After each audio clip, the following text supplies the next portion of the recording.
America హెచ్చరికలను తోసిపుచ్చిన Greenland రాజకీయ పార్టీలు మేము అమెరికన్లాగా ఉండాలనుకోవడం లేదని రాజకీయ పార్టీల సంయుక్త ప్రకటన. వెనిజులా మాజీ అధ్యక్షుడు నికోలస్ మదురోను అరెస్ట్ చేసిన తర్వాత గ్రీన్లాండ్ పేరు వార్తల్లో ఎక్కువగా వినిపిస్తుంది. దానిని స్వాధీనం చేసుకునేందుకు అమెరికా అధ్యక్షుడు డొనాల్డ్ ట్రంప్ తీవ్ర ప్రయత్నాలు చేస్తున్నారు. అవసరం అనుకుంటే సైనిక ఆప్షన్ కూడా పరిశీలిస్తామని ఆయన యంత్రాంగం ఇప్పటికే పేర్కొంది.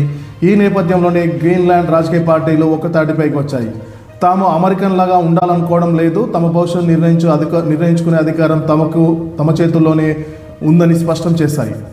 దానికి సంబంధించిన ప్రకటనపై అన్ని రాజకీయ పార్టీలు సంతకాలు చేశారు.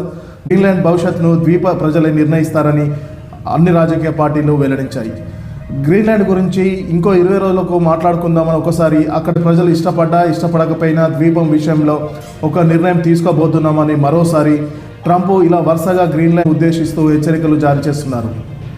గ్రీన్లాండ్ చుట్టూ ఉన్న జలాల్లో ఇప్పటికే చైనా, రష్యా తమ నౌకలను మోహరించి ఉన్నాయని, అమెరికా దానిని స్వాధీనం చేసుకోకపోతే ఆ పని చైనా లేదా రష్యా చేస్తాయని పేర్కొన్నారు. అందువల్ల గ్రీన్లాండ్ను స్వాధీనం చేసుకోవడానికి కఠినమైన మార్గాలను ఎంచుకోవడానికి సిద్ధంగా ఉన్నామని ట్రంప్ కార్యవర్గం వెల్లడించింది. అలాగే అక్కడి ప్రజలకు డబ్బును ఎరగా వేయాలని కూడా ఆలోచిస్తున్నట్లు తెలుస్తుంది. ఈ బెదిరింపులను గ్రీన్లాండ్తో పాటు డెన్మార్క్ తిప్పికొట్టింది.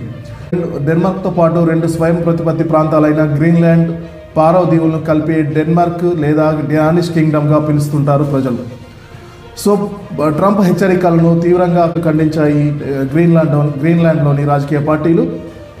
మేము అమెరికన్లాగా బతకాలనుకోవడం లేదు, మా భవిష్యత్తును నిర్ణయించే అధికారం మా చేతుల్లోనే ఉంటుందనేసి సంయుక్తంగా ఒక ప్రకటన విడుదల చేశాయి.